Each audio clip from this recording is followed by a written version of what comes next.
Praise lord అండి. దేవునికి మహిమ కలుగును గాక. ప్రార్థన చేసుకుందాం. పరిశుద్ధుడా గొప్ప దేవానికి స్తోత్రమయ్యా. మరొక్కసారి నైనా నీ సన్నిధిలో ప్రభా ఈ రీతిగా కోజాడడానికి ప్రభా నీ వాక్య పరిచర్య చేయడానికి నాకు ఇచ్చిన ధన్యతకి వందనాలు. అలాగే వించిన ప్రతి బిడ్డను కూడా మీరు దీవించండి, ఆశీర్వదించండి అయ్యా. ఈ క్షణంలో ప్రభా నాయన తండ్రి, మరి ప్రభా మేము ఎట్లా నేను స్తుతించాలి, ఎట్లా నేను ఆరాధించాలి, ఎలా నేను ప్రభా నా తండ్రి ప్రభా మరి వాయిద్యాలతో ఎట్లా నేను గణపరచాలి అనే విషయాల గురించి మాకు నేర్పించమని, మరి ముఖ్యంగా దావీదు కూడా ప్రభానైనా తను నేర్చుకున్నాడయ్యా, తను నేర్పించాడేసయ్యా. వాటిలోకి వెళ్ళి కొన్ని సత్యాలు మేము నేర్చుకున్నట్టుకు సహాయం చేయమని యేసుక్రీస్తు నామములో ప్రార్థన తడివేడుకుంటూ మా ఆరాధన అందుకోమని అడుగుతున్నాం తండ్రి, ఆమెన్. ప్రైజ్ లార్డ్ అండి. దేవునికి మహిమ కలుగును గాక.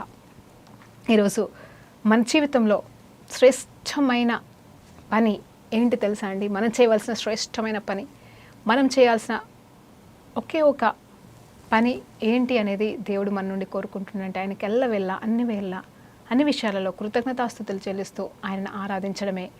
ఆత్మతోనూ సత్యముతోనూ నన్ను ఆరాధించే వారి కాలము వచ్చుచున్నది, రానే వచ్చి ఉన్నదని మరి యోహాను సువార్తలో కూడా పలుకుతున్నాడు. అయితే ఈరోజు నా అంశం ఏంటంటే how to praise God with instruments. వాయిద్యాలతో దేవుణ్ణి ఎట్లా ఘనపరచాలి అనే మాట మీద నేను ధ్యానించాలనుకుంటున్నానండి. అయితే నేనేమి ఇప్పుడు మీకు అర్ధగంటలో ఇన్స్ట్రుమెంట్స్ నేర్పించట్లేదు, నేర్చుకోమని కూడా నేను చెప్పట్లేదు. కానీ ఆ ఇన్స్ట్రుమెంట్స్ ఎలా వచ్చాయి, ఎందుకు వచ్చాయి అనేది మనకి తెలియదు. కానీ దావీదు కాలం నుండి ఉన్న ఈ ఇన్స్ట్రుమెంట్స్ గురించి కొన్ని సత్యాలు మనం నేర్చుకుందాం. ప్రత్యేకంగా మరి ఆరాధికులకైతే ఇవన్నీ ఖచ్చితంగా తెలుస్తుందండి. ఎందుకంటే వాళ్ళు ఎప్పుడు ఆరాధిస్తూనే ఉంటారు, ఇన్స్ట్రుమెంట్స్ గురించి సత్యాలు వాళ్ళకి తెలుస్తూనే ఉంటాయి. బట్ స్టిల్ మరి ఆరాధన చేయాలని ఆశ కలిగి ఉన్నవారు, మరి కొత్తగా దేవుళ్ళలోకి వచ్చిన వారు, ఆరాధన గురించి తెలియని వాళ్ళకి ఇది వర్తిస్తుందని నేను నమ్ముతున్నాను. ఆరాధికులైతే మళ్ళీ విన్నా సంతోషమే. అయితే 1 దినవృత్తాంతములు 15వ అధ్యాయంలో లిఖించబడిన మాటల గురించి మనం ఈరోజు ధ్యానించబోతున్నాం. అవునండి, బైబిల్ ఉంది అంటే బైబిల్లో ఉన్న ప్రతిదీ కూడా మనం తెలుసుకోవాల్సిన వారంగా ఉన్నాము. బైబిల్ని ధ్యానించడం చాలా అవసరం. బైబిల్ని పఠించడం అనేది ప్రాముఖ్యమైనది మన జీవితంలో ఉండాలి. అవును, ఆయన్ని స్తుతించగలిగాము అంటే ఆ వాక్యం ద్వారానే, వాక్యాన్ని బేస్ చేసుకొని మరి పాటలు రాసే వాళ్ళంతా కూడా ఎక్కడికల్లో రాయరండి. అఫ్కోర్స్ వాళ్ళ అనుభవాలని పాటలుగా అల్లుతారు. అలాగే మరి వాక్యాలని కూడా వాళ్ళు పాట రూపంలో మరి అల్లుతారు. అంటే అది కూడా మరి జీవితానికి అనుభవించుకునే, మరి పొందుకొనే దేవుడిచ్చిన వాగ్దానాలే కావచ్చు, మాటలే కావచ్చు, ఆ సమయంలో వారిని ఉత్తేజింపచేసిన ఏ వచనమో ఏ పలుకో దానిని ఆధారం చేసుకొని పాటలు రాస్తూ ఉంటారు. అవి మనము పాడినప్పుడు మనకెంతో ఆ సంతోషం, సమాధానం, నెమ్మది జవాబిస్తుంది. అయితే పాటలు ఒక్కటి ఉంటే సరిపోదు కదండి, గలం ఒక్కటి సరిపోదు. కాబట్టి దేవుడు ఇన్స్ట్రుమెంట్స్ని కూడా మరి ఇచ్చి ఉన్నాడు. మనకి తెలిసింది కదా, మరి సాతానుగాడు ఎవరండి? లూసిఫర్ గొప్పగా ఇన్స్ట్రుమెంట్ ప్లే చేస్తాడంట, మంచి గలమున్న వ్యక్తి అంట, సుందరుడంట, మరి దేవుడి తర్వాత తనే గొప్పవాడంట. మరి ఆ వ్యక్తి కంటే కూడా గొప్పగా మనం వాయించాలి కదా దేవుని కోసం, ఆ వ్యక్తి కంటే కూడా గొప్పగా మనం పాడాలి కదండి దేవుని కోసం. తనైతే నేనే గొప్పగా పాడేవాడని విర్రవీగిపోయి పడిపోయాడు. కానీ మనము దేవునినే ఆరాధించాలి, దేవుని కోసమే ఆరాధించాలి, దేవుని కోసమే అని బ్రతికే వారిగా మనం ఉండాలి. కానీ ఇంకా వాడి లక్షణాలు మనలో ఉండకూడదు. సరే, అవన్నిటిని పక్కన పెడితే మరి ఈ సమయంలో ప్రత్యేకంగా మీతో మాట్లాడాలనుకుంటున్న అంశం ఏంటంటే, మరి ఒకసారి 15వ అధ్యాయము 10వ వచనం నుండి మరి ఆల్మోస్ట్ కొన్ని వచనాలండి, 16వ వచనాన్ని మనం చూద్దాం. అయితే ఇక్కడ ఏమని ఉంటుందంటే, ఇదిగో అంతటా దావీదు మీరు మీ బంధువులను పాఠకులను పిలిచి స్వరమండములను, సితారాలను, తాళములు, లోగను, వాయిద్యములతోనూ గంభీర ధ్వని చేయించు సంతోషముతో స్వరములనెత్తి పాడినట్లు ఏర్పాటు చేయుడని లేవీయుల అధిపతులకు ఆజ్ఞయించెను. ఇక్కడ లేవీయుల కంట అధిపతులకు ఆజ్ఞయించినాడు. ఇది ఏ సందర్భం అనేది చూస్తే దేవుని సన్నిధిని మరి తీసుకొస్తున్నాడు. దేవుని సన్నిధి మరి ఎక్కడ ఉందో అక్కడ నుండి హల్లెలూయా ఎక్కడికి? తన దగ్గరికి, తన పురములోనికి, దావీదు పురంలోనికి, యెరూషలేము పట్టణంలోకి దేవుని సన్నిధిని తీసుకొస్తున్నప్పుడు మరి ఏ రీతిగా తీసుకురావాలి అని ఆలోచన చేసి ఫస్ట్ టైం ఫెయిల్ అయిపోవడం వల్ల, అంటే అవన్నీ చెప్పడానికి సమయం లేదు కాబట్టి క్లుప్తంగా చెప్తున్నాను. రెండోసారి వాయిద్యాలతో మరి అర్పణలు చెల్లించుకుంటూ మరి దహన బలులు అర్పించుకుంటూ మరి దేవాది దేవుని సన్నిధిని మరి మోసుకొని రావడానికి ప్రేరేపించబడిన దావీదు ఏ రీతిగా అక్కడున్న మరి ఆ లేవీయులకు ఆజ్ఞయిస్తున్నాడు. ఏమని ఆజ్ఞాపిస్తున్నాడు అంటే, ఇదిగో నీ బంధువర్గాలని పాఠకులను అందరినీ కూడా పిలిపించి వారిని గంభీరముగా, చూడండి, గంభీర ధ్వని సంతోషముతో స్వరములెత్తి, చూడండి ఎన్ని రకాల స్వరాలు వస్తున్నాయో ఇక్కడ. మరి అదొకటి, ఇక్కడ రెండు అయిపోయినాయి. గంభీర ధ్వనితోనూ గంభీర ధ్వని చేయించు సంతోషముతో గరములెత్తి పాడునట్లు వారిని ఏర్పాటు చేయలేదు. ఇక్కడ ఎవరండి? ఫస్ట్ గంభీరముతో పాడేవారు కావాలి, సంతోషముతో స్వరములెత్తేవారు కావాలి. తర్వాత చూస్తే 18వ వచనంలో చూసినప్పుడు మరి ఒబేదును మునకును యేసునకును పాఠకులకును మరి నియమించెను. ఏమని నియమించాడంటే చూడండి, సంతోషముతోనూ తాళములతోనూ, సంతోష తాళములు, సంతోష స్వరములు, సంతోష తాళములు, ఇది 3వ వచనం. తర్వాత హెచ్చు స్వరములు గల స్వరమండలము కానీ, హెచ్చు అంట చూడండి, హెచ్చు స్వరములు, మరి తర్వాత రాగమెత్తుటకున్న సితారాలను, చూడండి రాగమెత్తేటప్పుడు కావలసిన సితారాలు వాయించేవాళ్ళు, తర్వాత బూరలు ఊదువారుగాను, అలాగే మరి ప్రతిది కూడా మరి ఏర్పాటు చేయబడి సెలెక్ట్ చేయబడి, ఇదిగో చూడండి, ఫస్ట్ గంభీర ధ్వనితో ప్రార్థన అంటే పాట పాడేవారు, సంతోషముతో స్వరములెత్తి పాడేవారు, తర్వాత మరి తర్వాత చూస్తే సంతోషముతో తాళములు వేసేవారు, మరి తర్వాత హెచ్చు స్వరములతో అంటే గంభీర స్వరములతో పాడువారు, తర్వాత రాగమెత్తుటకు మరి రాగమెత్తేవారు అంటే ఏ టైంలో ఏ రాగం రావాలో ఆ రాగాన్ని క్లియర్గా ఎత్తేవాళ్ళు కావాలంట, సితారాలు వాయించే వాళ్ళు కావాలంట, బూరలు వాయించేవారు కావాలంట. వీళ్ళందరినీ ప్రత్యేకంగా ఒక్కొక్క గుంపుగా ప్రత్యేకించబడి, అంటే దేనికి వారే మరి ప్రత్యేకంగా మనం కూడా చూస్తూ ఉంటాం కదని, మరి గిటారు వాళ్ళు గిటారు, పియానో వాళ్ళు పియానో, మరి డిఫరెంట్ ఇన్స్ట్రుమెంట్స్. ఇప్పుడు ఇవన్నీ నాకు చెప్పడానికి కూడా నాకు తెలియదు, కానీ ఆ ఇన్స్ట్రుమెంట్స్ అన్నీ కూడా మరి డిఫరెంట్ వాళ్ళు వాయిస్తూ ఉంటారు. వారికి ఇచ్చిన తలాంతిని బట్టి, వారికి ఉన్న ఇంట్రెస్ట్ని బట్టి వారు అది ఆ ఇన్స్ట్రుమెంట్ని అనుకుంటారు. కొంతమంది అయితే అన్నీ వాయించగలరు, అది దేవుడు ఇచ్చిన కృప వారికి. మరి ఆ రకంగా ప్రత్యేకంగా ఏ వాయిద్యాలను వాయించేవారిని ఆ వాయిద్యాలు వాయించే రీతిగా, అలాగే మరి ఏ స్వరము ఎవరికి ఏదైతే ఉందో ఆ స్వరాన్ని కరెక్ట్గా మరి వాడులాగా మరి ఏర్పాటు చేసి వారిని ప్రత్యేకించడం అనేది జరిగింది. అలా వారు పాడుతుండగా, అలా గంభీర ధ్వని చేస్తుండగా, అలా పాటలు పాడుతుండగా అక్కడితో ఆగిందా? ఆగలేదండి. నాట్యము చేస్తూ మరి దేవుని సన్నిధిని మోసుకొని వచ్చాడు. అక్కడ దావీదు కూడా మరి అక్కడ వచనం చూసినప్పుడు ఆయన కూడా ఏంటంట మరి సంతోషముతో మరి గంతులేసుకుంటూ మందసమును తీసుకొని వచ్చినట, యెహోవా నిబంధన మందసను తీసుకొని వచ్చిరి. అప్పుడంట యెహోవా నిబంధన మందసము దావీదు పురంలోనికి రాగా సౌలు కుమార్తె అయిన మీకాయలు చూసింది కిటికీలోకి వెళ్ళి. ఇదైతే మనకి తెలిసిందే, ఆమె అపహసించింది, ఆ తర్వాత శాపగ్రస్తురాలైంది. సరే, ఇక్కడ ఏంటంటే మరి ఇక్కడ దావీదు అంటే ఏంటంటే సన్నపు నార వేసుకున్న బట్టతో మరి తను ధరించుకున్న వాడై మరి ఆర్భాటముతోనూ మరి అక్కడ దేవుని సన్నిధిలో గంతు వేస్తున్నప్పుడు తన బట్టలు కూడా జారిపోయినంతగా అంత సంతోషంతో గంతులేసి తను మైమర్చిపోయి మరి ఆయన గంతులు వేస్తున్నాడు. అంత గొప్ప ధన్యత మరి దావీదు ఇక్కడ పొందుకున్నాడు. అంటే ఆయనకి దేవుడిచ్చిన వరం ఏంటి తెలుసండి? తలాంత్ ఏంటి తెలుసండి? పాటలు పాడటం, ప్రార్థన చేయడం. మరి ఇక్కడ నేను ఆలోచన చేశాను, అతని జీవితం అంతా కూడా పాటలు, స్తుతి పాటలు, తన జీవితంలో జరిగిన దాన్ని మరి ఇంతకుముందు మనం చెప్పుకున్నట్టుగా మరి బైబిల్లో ఉన్న వాటినే పాటలుగా రాస్తారు, మన అనుభవాల్ని పాటలుగా రాస్తారు అన్నట్టుగా దావీదు కూడా మరి దావీదుకి మరి పాత నిబంధన మోసెస్ ధర్మశాస్త్రాలు అవన్నీ మరి చదివాడో లేదో ఆ చిన్న వయసులో మనకు తెలీదు. తర్వాత చదివే ఉంటాడండి, రాజు అయిన తర్వాతనైనా చదివి ఉండొచ్చు. కానీ అక్కడ ఏంటంటే నేనేం చెప్తున్నానంటే అతను మరి తన జీవితంలో ప్రతి పరిస్థితిని దేవుని దగ్గర పాటని అల్లాడండి. ప్రతిదాన్ని తన దగ్గర ఏ ఒక్క ఇన్స్ట్రుమెంట్ ఉందో, అసలు ఇన్స్ట్రుమెంట్స్ లేవో ఎప్పుడు తను గొలియాతుని చంపిన సమయంలోనే కావచ్చు, సౌలు దగ్గరకు వచ్చిన సమయంలో తన దగ్గర పెద్దగా ఇన్స్ట్రుమెంట్స్ లేకపోవచ్చండి. కానీ రాజు అయిన తర్వాత ఆయన డిఫరెంట్ మరి ఇన్స్ట్రుమెంట్స్ని తయారు చేసినట్టుగా బైబిల్ చెప్తుంది. అన్ని రకాల ఇన్స్ట్రుమెంట్స్ చేపించాడంట. దానికోసము కూడా మరి ప్రత్యేకమైన సమూహాన్ని తయారు చేశాడు, ప్రత్యేకంగా మరి ఆఫరింగ్స్ని కలెక్ట్ చేశాడు. ఆ తర్వాత వాటి కోసం కూడా ప్రత్యేకమైన చెక్కను తెప్పించాడు. అంటే అవన్నీ నాకు చెప్పడానికి సమయం లేదు, అవన్నీ మనం ధ్యానించవచ్చు. బైబిల్లోనే ఉందండి, నేను ఎక్కడికెళ్ళో ఊహించుకొని చెప్పట్లేదు, నాకు ఏ థియాలజీ లేదు, నేను ఏ పుస్తకాలు చదవను, బైబిల్ తప్ప. మరి నేనేమంటున్నానంటే ఇగో ఇవన్నీ కూడా ఆయన చేశాడండి, ఎంతో ఆశతో చేశాడు. తనకున్న తలాంతుని సమృద్ధిగా, అవునండి, ఇప్పుడు నేను అడుగుతున్నాను, నీకున్న తలాంతుని సమృద్ధిగా దేవుని కోసం వెచ్చించడం అంటే నీకున్న తలాంతుని కూడా కంప్లీట్గా నువ్వు మరి ఆ జ్ఞానాన్ని దేవుని కోసం వాడుతున్నావా? ఇక్కడైతే తనకున్న దాన్ని బట్టి అయితే ఫస్ట్ చిన్నగా చిన్న దాంతోనే వాయించుతూ బతికాడేమో కొన్ని సంవత్సరాలు పెద్దగా అయ్యేంతవరకు. కానీ తనకు కలిగిన తర్వాత, మరి తను పొందుకున్న తర్వాత, రాజైన తర్వాత మరి దేవుని కోసం ఎంతో చేశాడు. వాళ్ళ కోసం ప్రత్యేకమైన గుంపును ఏర్పాటు చేశాడు.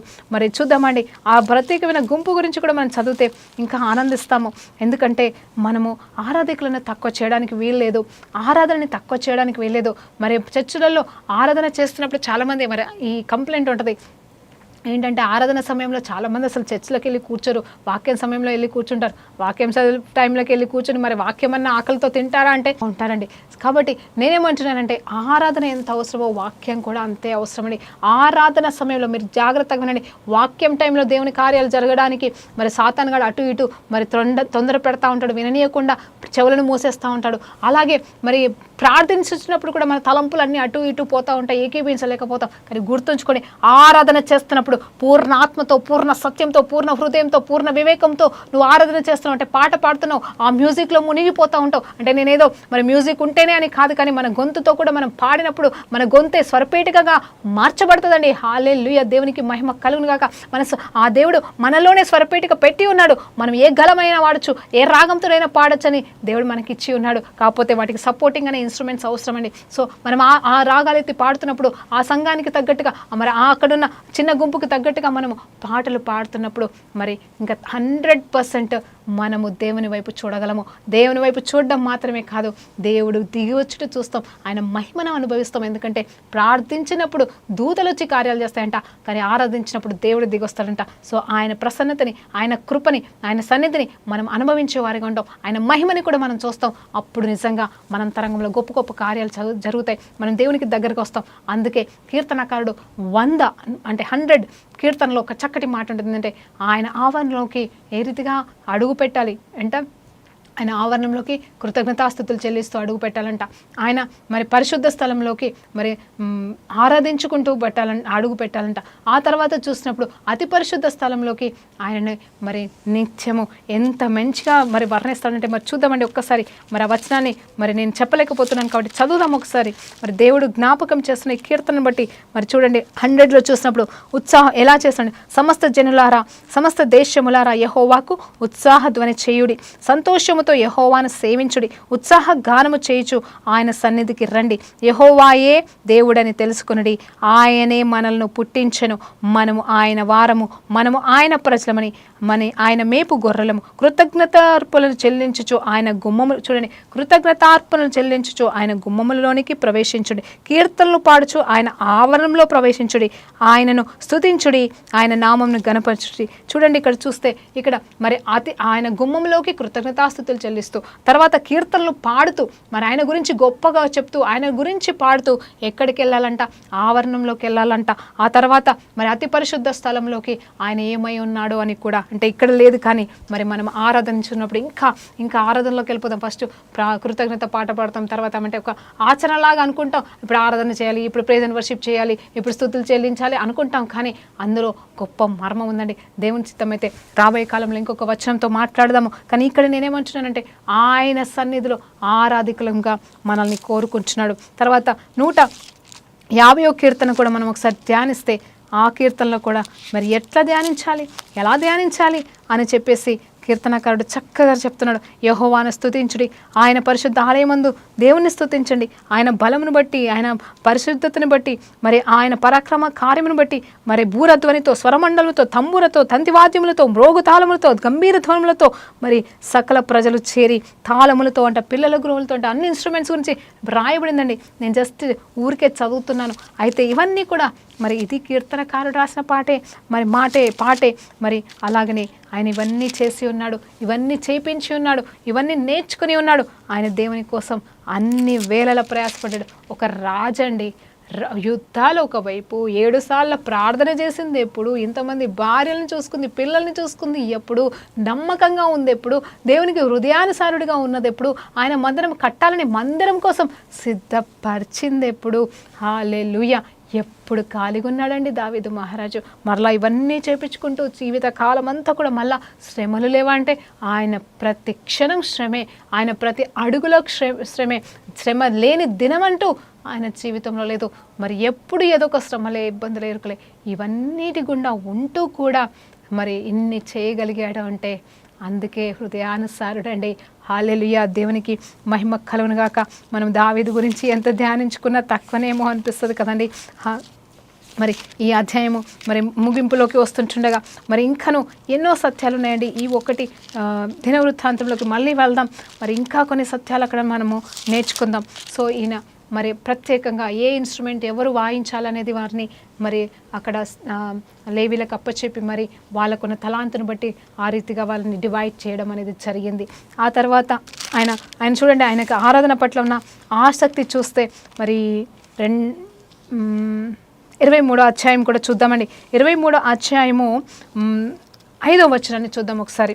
అక్కడ కూడా ఏం చేస్తున్నారు తెలుసా? 4,000 మంది ద్వారపాలకులుగా నియమించను, మరియు 4,000 మంది స్తుతి చేయు నిమిత్తమై దావీదు చేసిన వాద్య విశేషములతో యెహోవాను స్తుతించు వార్లను నియమించను. చూడండి, మళ్ళీ చదువుతున్నాను. ఎవరినంట? 4,000 మందిని స్తుతి చేయు నిమిత్తము దావీదు చేయించిన వాద్యం విశేషములతో యెహోవాను స్తుతించు వారిని నియమించెను అంటున్నాడు. హల్లెలూయా. చూడండి, కేవలం ఇన్స్ట్రుమెంట్స్ చేయించడం మాత్రం కాదు, వాటిని నేర్పించాడు. తర్ఫీదు ఇప్పించున్నాడేమో నాకు తెలిసి వాళ్ళకి. ఆ తర్వాత వాళ్ళని నియమించున్నాడు. 1 కాదు 2 కాదు 4,000 మందినండి. ఎందుకు? దేవుని సన్నిధిలో ఆరాధించడానికి. అది ఎప్పుడు తెలుసా అండి? అప్పటికైతే దేవుని మందిరం ఇంకా కట్టబడలేదు, గుడారమే ఉంది. గుడారం చుట్టూ మరి వాళ్ళు ఎట్లా ఆరాధిస్తున్నారో నాకు తెలియదు. సొలొమోను మందిరంలో చూడండి, అక్కడ తాపల సొలొమోను మందిరంలో అంట కట్టిన తర్వాత వీళ్ళందరూ ఏ రోజు, ఎప్పుడు, ఎక్కడ, ఏ క్షణంలో, ఏ గంటలో, ఏ సాయంత్రం, ఏ పొద్దున ఎవరు వాయించాలి, ఏ ఇన్స్ట్రుమెంట్స్ వాయించాలి అనేది కూడా మొత్తం టైం టేబుల్ అంతా కూడా మరి దావీదు మహారాజు సిద్ధపరిచి పెట్టేసేసాడండి. సొలొమోనుకైతే ఏ పని లేదు. ఇచ్చిన ఆ ప్లాన్ అంతా కూడా జస్ట్ నెరవేర్చడమే మరి సొలొమోను గారి పని. కానీ మరి దావీదు ఎంత దూరం ఆలోచించాడో, ఎంత హృదయానుసారుడో, ఎంత పాటల పిచ్చో, ఎంత ప్రార్థన చేయాలని పిచ్చో, ఎంత ఆరాధన చేయాలని పిచ్చో, అందుకోసం ఇన్ని పాటలు రాయగలిగాడు. అందుకే అనుకుంటాను, నాకు ఒక్కొక్కసారి ఆలోచన చేస్తుంటే వాక్యం మార్చలేనిది పాటలు మార్చేస్తుందని. ఒక వాక్యము ఎన్ని మెసేజ్లు, ఎంతమంది మంచి సేవకుల మెసేజ్ విన్నా కూడా ఆదరణ కలగని వేళ పాటల ద్వారా ఆదరణ కలుగుతుంది అంటే నిజంగా అది ఎంతో గొప్ప అభిషేకంతో కూడిందంటే సత్యం ఒక్కటే. దేవుడే వాక్యమే ఉన్నాడు, అందులో మార్పు లేదండి. కానీ వాక్యమైన దేవుడు ఆరాధించినప్పుడు దిగి వస్తాడండి.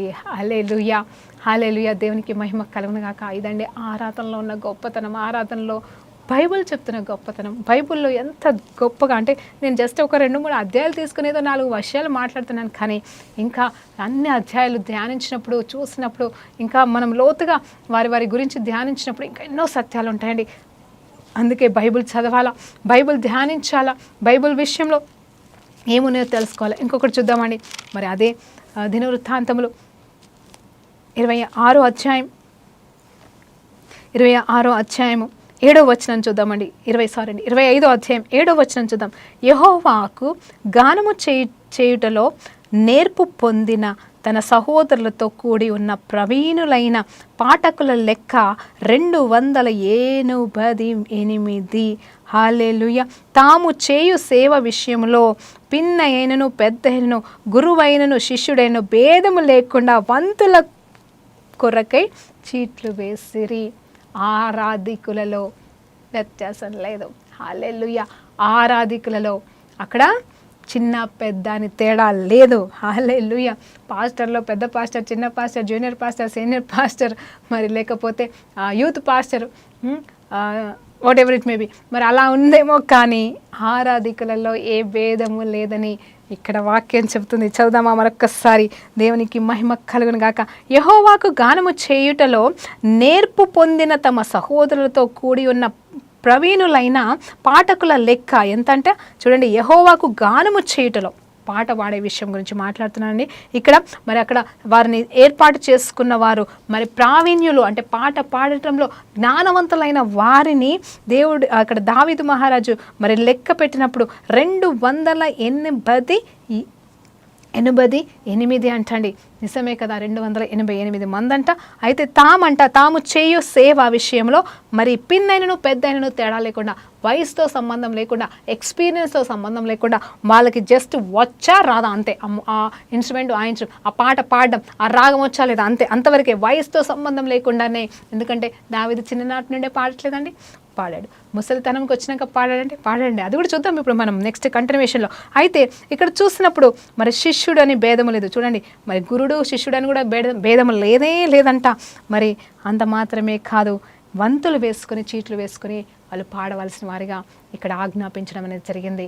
నువ్వు ఎవరివైనా సరే, నువ్వు గురుడువైనా అంటే ఒకవేళ మీకు కొంతమందికి నేర్పించాను అనుకో, నేను ఫస్ట్ అని చెప్పేసి నిలబడాల్సిన అవసరం లేదు. నేనైనా సేమ్, మీరైనా సేమ్, ఆరాధికులంతా సమానమే. ఎందుకంటే ఒకసారి ఆలోచించేద్దామా, ఒకవేళ నేర్పించిన వాడు అలాగే నేర్చుకున్నవాడు కలిసి పాట పాడినప్పుడు నేనే పర్ఫెక్ట్గా పాడతాను అనుకుంటూ వాళ్ళకి సపోర్ట్ చేయకపోతే పాట కుని రాగం అయిపోతుంది కదండి. మేబీ అందుకోసమేమో దావీదు ఇలా పెట్టి ఉన్నాడో నాకు తెలీదు, డిస్టర్బెన్స్ రాకుండా పెట్టాడేమో నాకు తెలీదు, అది జ్ఞానం కావచ్చు. కానీ ఇక్కడ ఏంటంటే సమానత్వం, ఆరాధికులంతా కూడా దేవుని సన్నిధిలో సమానంగా ఉన్నారని మరి దేవాది దేవుడు చెప్తున్నాడు.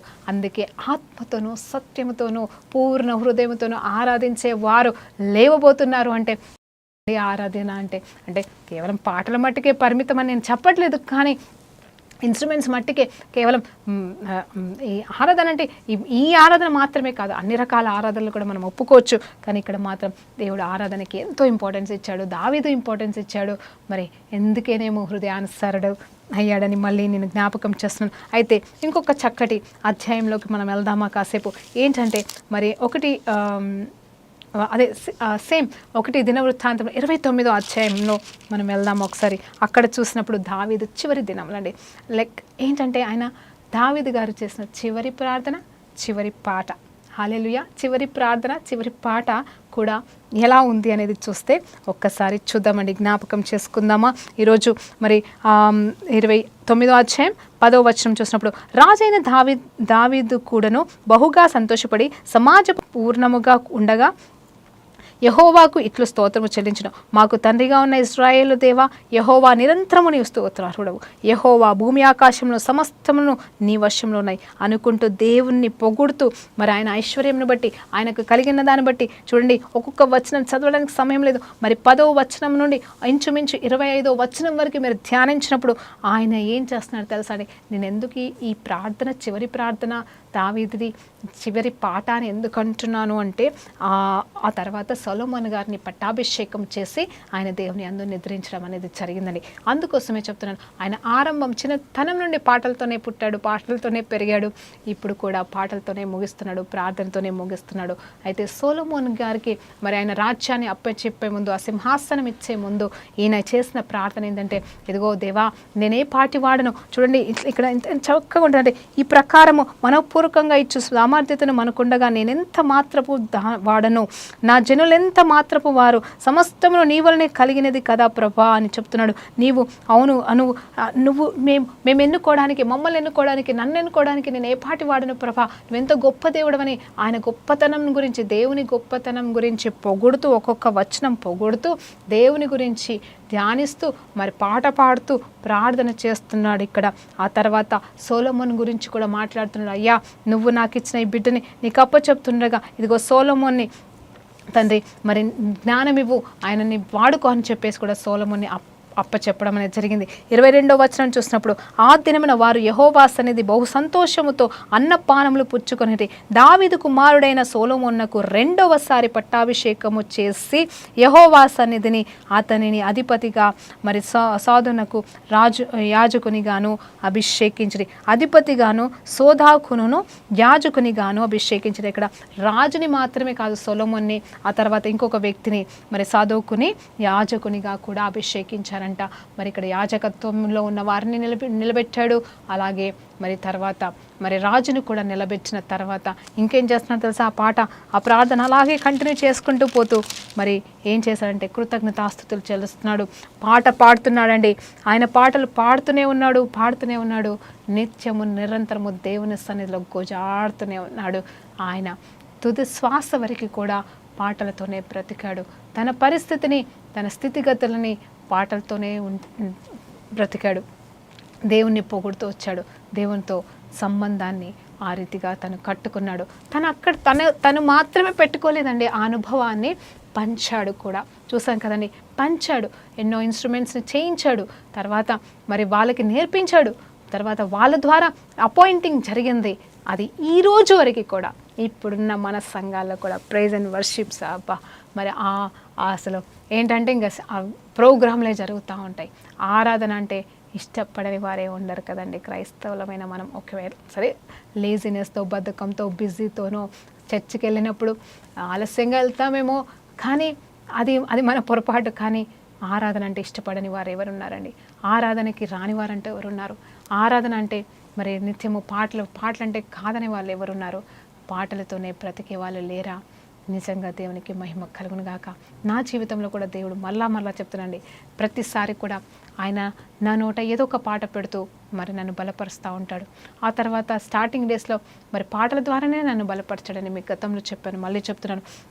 ఎందుకో తెలియదండి, ఆయన పాటల్లో ఉన్న మాధుర్యము, మరి ఆయన ప్రేమలలో ఎంత ఉందో అనేది మనము ఆలోచన చేయొచ్చు. మరి ఒక్కొక్క సేవకుడు అందుకేనేమో వందల పాటలు ఎట్లా రాస్తారు ప్రభా అనుకుంటాను. పుస్తకాలే రాసేస్తారు ఒక్కొక్కరు.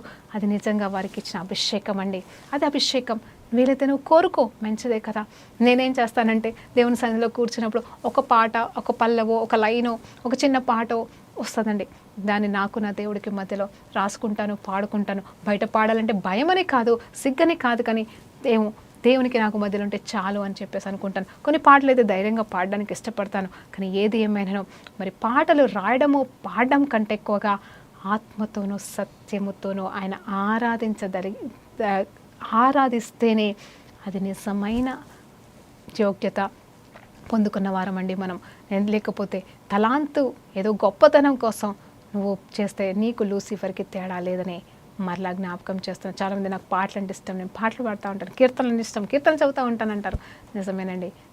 ఈరోజు ఈ గొప్ప సత్యాలు మనం నేర్చుకున్నాం కదండి. అంటే నేను ఏమీ చెప్పలేదు, జస్ట్ బైబిల్లో ఉన్న సత్యాలు, బైబిల్లో ఏం రాయబడింది అనేది జస్ట్ మీకు చెప్పి ఉన్నాను.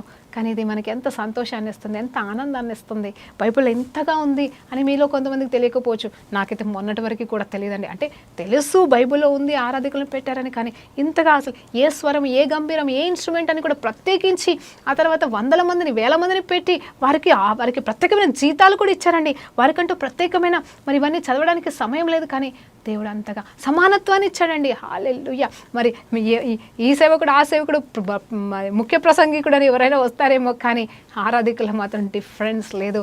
అందరూ ఆరాధికులే. దేవునికి మహిమ కలుగును గాక. ప్రార్థనతో ముగించుకుందామా. పరిశుద్ధుడా గొప్ప దేవానికి స్తోత్రమయ్యా. నైనా నా తండ్రి, ఈరోజు ప్రభా ప్రత్యేకంగా ప్రభానైనా నిన్ను ఎట్లా ఆరాధించాలో, ప్రభానైనా ఆ ఇన్స్ట్రుమెంట్స్తో ఎట్లా ఆరాధించాలో ఆ విషయం గురించి, అసలు ఇన్స్ట్రుమెంట్స్ విషయం గురించిన సత్యాలు మేము నేర్చుకుని ఉంటుండగా నైనా తండ్రి ప్రభా ఏ బిడ్డకి ఏ తలాంతి ఇచ్చి ఉన్నావో తండ్రి, వారు ప్రభా మరుగుపరిచారో, మర్చిపోయారో, చేయలేకపోతున్నారేమో, ఈ రోజు నుండి ప్రభానైనా వారికి ఇచ్చిన ఈ ఆరాధన ఇన్స్ట్రుమెంట్స్ ప్రభానైనా ప్రతి జ్ఞానము, అభిషేకం మరలా వారి పట్ల నూతనీకరించబడి వారు మరలా పాటలు రాచుదురుగాక, పాడుదురుగాక, నిన్ను గణపరచుదురుగాక. ఎంతోమందికి దీవెనకరంగా వారి ఆరాధన ప్రభానైనా ఎంతోమందిని నీ వైపు తిప్పులాగిన వారిని అభిషేకించి మీరే మహిమ పొందుకోమని యేసుక్రీస్తు నామములో ప్రార్థించడం వీరికి సమర్పిస్తున్నాం తండ్రి. ఆమేన్. ప్రైజ్ లార్డ్ అండి. దేవునికి మహిమ కలుగును గాక.